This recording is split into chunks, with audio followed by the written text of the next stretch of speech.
How's it going, guys? We're doing a $1,000 challenge between two financial instruments to see which one is actually easier to trade. I loaded up two fresh accounts, one for small cap penny stock trading and the other for leverage crypto perpetual futures trading. And the first account to get to $1,000 wins and is objectively the easier financial instrument to trade. If either of the account balances go to zero, the other asset automatically wins, and there is no time limit for this challenge. I will keep coming back until one of them hits $1,000 or zero. Without further ado, let's get into it. If we see break of structure up here in this pre-market high, it'd be a pretty good indicator that we may be going higher. So I'm going to just label this out. Perfect. We'll go ahead and add this to the day trades tab.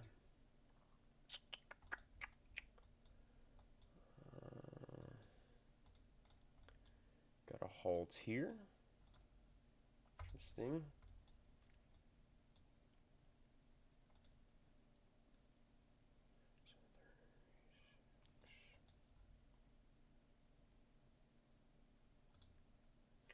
Same thing with this one. Any sort of structural break of that pre-market high is always something to watch out for, especially when the volume is as elevated as it is. The average is 38.6, and we're looking at 349, so 349 million. So obviously, that is a good sign.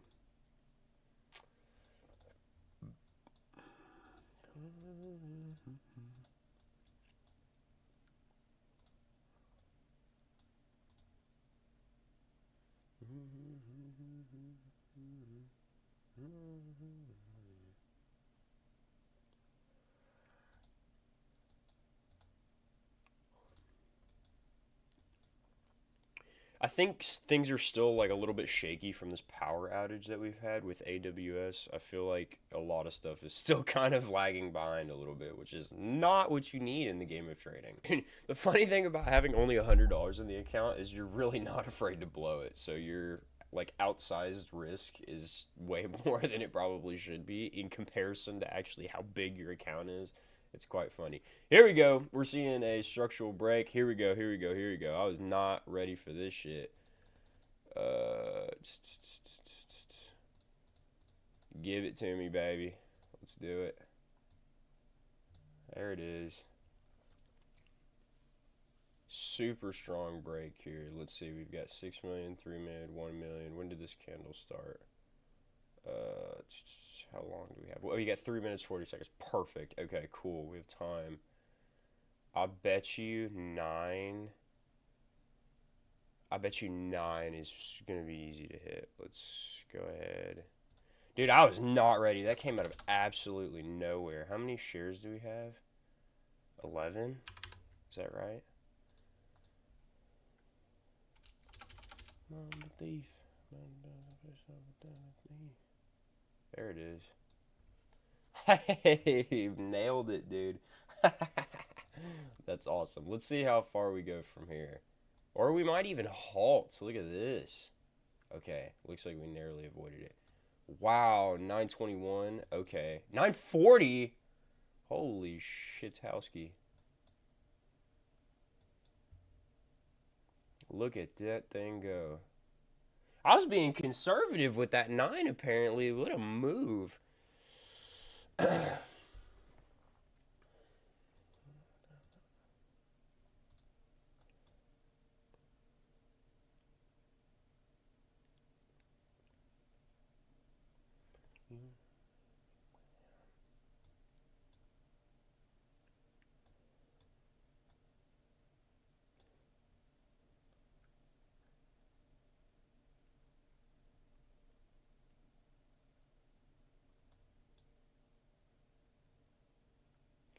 I honestly do think 9 was pretty conservative because look at our volume, right? Like, just to compete with the first candle, we're already, like, basically neck and neck, and we still got almost 2 minutes left in this thing. Like, it's possible we could surge all the way to 950, 960, or even 10 on this one. But usually, when there's a really, really strong break like that, a lot of people buy in, kind of like I did, but they don't capitalize on the initial movement, and so when people do start to sell and take profit, kind of like staggers it, and so you see The candle's big and it's strong, but it kind of loses volume towards the end of the actual candle, and it's not until like a couple candles later that you actually see a continuation of that move.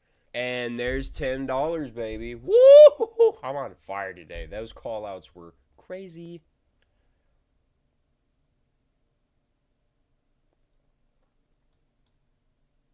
1040, this thing may actually halt. I don't know yet, but there's a really, really good chance that this thing halts. Already up 285% on the day, 281% on the day. That's freaking phenomenal, dude. If we come over here, you can see the news catalysts. Oh, whoops.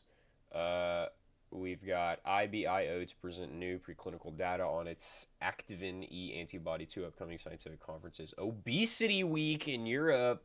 That's funny. We need that shit here, not in Europe. Anyway, ladies and gentlemen, I will be paper trading for the rest of the day because if you don't know, you actually cannot trade on unsettled funds. So if we come over here to the amazing account that we have, and we look over here, I made 10% on the day, so now we're at $110, 10% of the account, right? But now all my unsettled cash, I have basically no settled cash, so I can't enter in any more trades until that settles, which will be T minus 24 hours or tomorrow's session. So for the rest of the day, I'll be paper trading, looking for short opportunities when I can actually open short positions. Because I'm not old enough for that yet, unfortunately, which blows my freaking mind.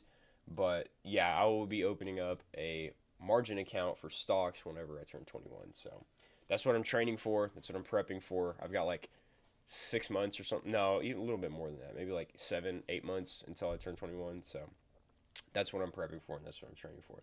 That was a good outing today. We'll come back tomorrow and do it again. All right, you guys can see this is a crisp, brand new, fresh account. I don't know if you can see my remarks on here. Let me see. You can't see it, but the remark literally says hope and pray, so we'll see what happens. Okay, so figuring out the strategy going forward is going to be important to me because with $100, you are limited to the amount of trades that you can take, right? Because even if you do leverage, you still don't have a lot in the tank to actually back up that trade. So the difficulty is capitalizing on enough movement to actually generate you profit, but not getting stuck in trades that are going to take far too long to develop, right? So that's kind of where I'm trying to figure out if there's any opportunities that I can snag and grab for some really quick profit and really tight stop losses. I'm not looking to risk more than $1 or $2, which is 1 to 2% of the account size right now, until we can get to 200, 300, 400, even $500, where I can start risking maybe 2, 3, 4, 5%. Here's a possible opportunity on Bitcoin. We've got a move up into this small domestic range here, and then coming back down into this range. So I'm thinking there's a possibility of a play right here, maybe a short bounce back.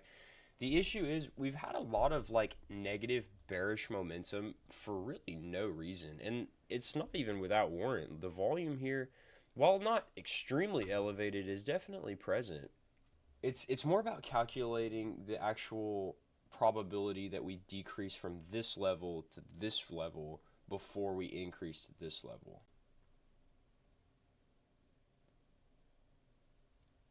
And if it's even worth the actual trade. Let's go ahead. Let's go to the 1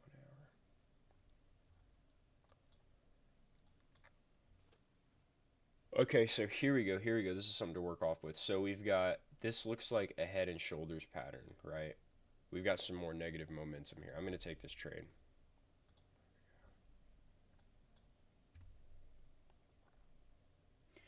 Okay, so we just entered this trade. Man, look at how tight these margins are, dude. I am not messing around with this one.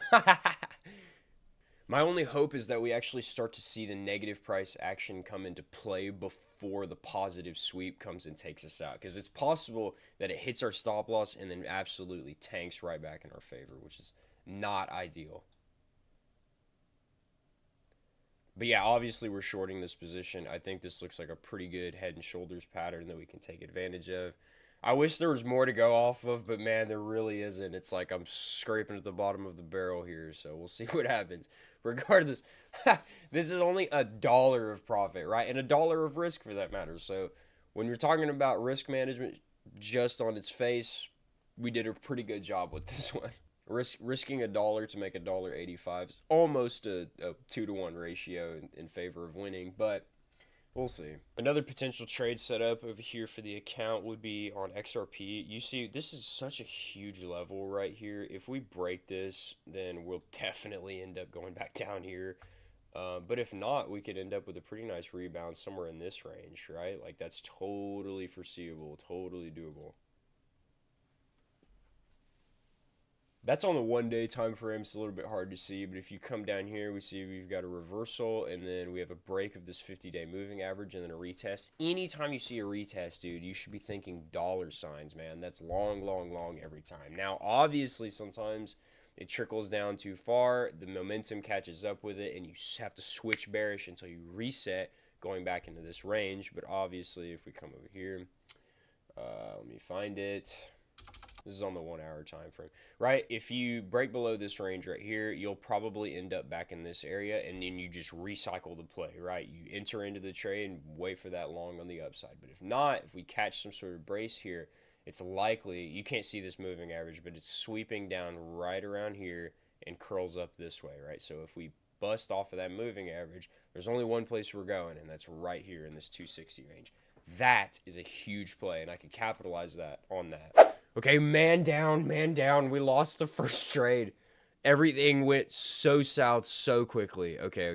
Where are we? We got to go back to BTC. Yeah, we got totally smoked. What is going on here? Holy crap. Dude, what a move. Where did this come from? Holy shitowski. Okay. We're going to do 400. Oop, not that one. We have 400, and then we're gonna do a market order. Let's do 400. Holy crap! What just happened here? 4x confirm. Okay. Let's see if we can capitalize on some of this upward momentum here, man. This was crazy mode. Okay, I'm putting a TP at 110,620 or somewhere in that range.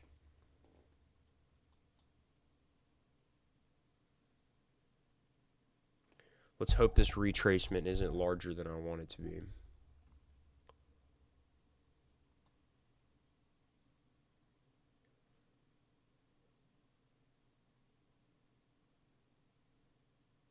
Putting the stop loss at 110,000, so it'd have to drop $244 to hit it, which at this rate is looking more likely than not. Dude, I have no clue what happened. We just got a volume spike out of absolutely nowhere. That was insane. Okay, it looks like we are about to get stopped out of this trade. I'm just going to continue to hold it until it does hit the stop loss, but it does not look like we're going to be able to capitalize on that momentum. I was a little bit too late to the punch, man. That sucks. Yep, okay, so we got stopped out.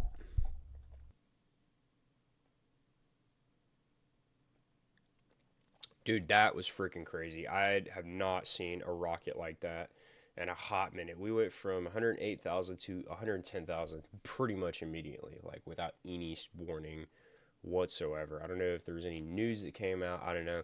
Problem was we ran straight up into this resistance and I didn't see it. I was just trying to capitalize on that upward momentum and scalp like $1 or $2.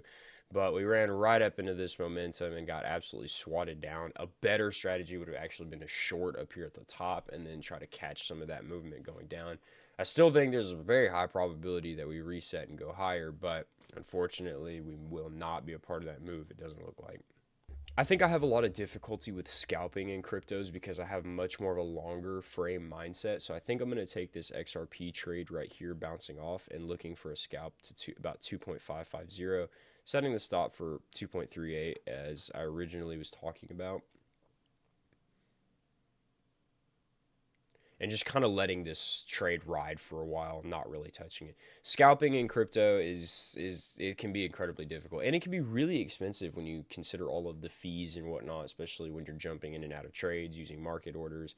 It can be kind of a hassle. So I'm going to go ahead and take this trade and then leave it, and then we'll just be chilling. Okay, so we can come down here and see how I have everything set up. I'm looking at this 2.38 level, set it right below that, so we're at 2.3790. And I'm eyeing this top over here. When you're zoomed in, it looks like it's really, really far away, but then when you zoom out, it's really not all that much. Looking for that push off of this level. If we win, it looks like the take profit would be $32. If we lose, it will be minus $16.78, which would be a hefty loss to this extremely tiny account. That's okay. We've got to take outside risk here, because if we don't, we're just going to get eaten up by fees and one trade after the other. If we're not making anything on it, it'll just keep putting us further and further back in the hole. I'm willing to take a risk like this to potentially profit from this upside move. We're just going to leave it. If I see a reason to take profit early, I'll go ahead and do that. But if not, just kind of letting things ride. 2,000 years. Ladies and gentlemen, we're going to be rich. $15.98. Dear heavens above, we're so good. We're so back. Fantastico. That's all I wanted in this world was $15.73 now. And I'm going to move this back over here. So, if we lose the rest of this, that's fine. Yeah, that's fine. Like, it is what it is. There's a pretty high likelihood we come back to this confluence here. So I'm just going to go ahead and seal that up.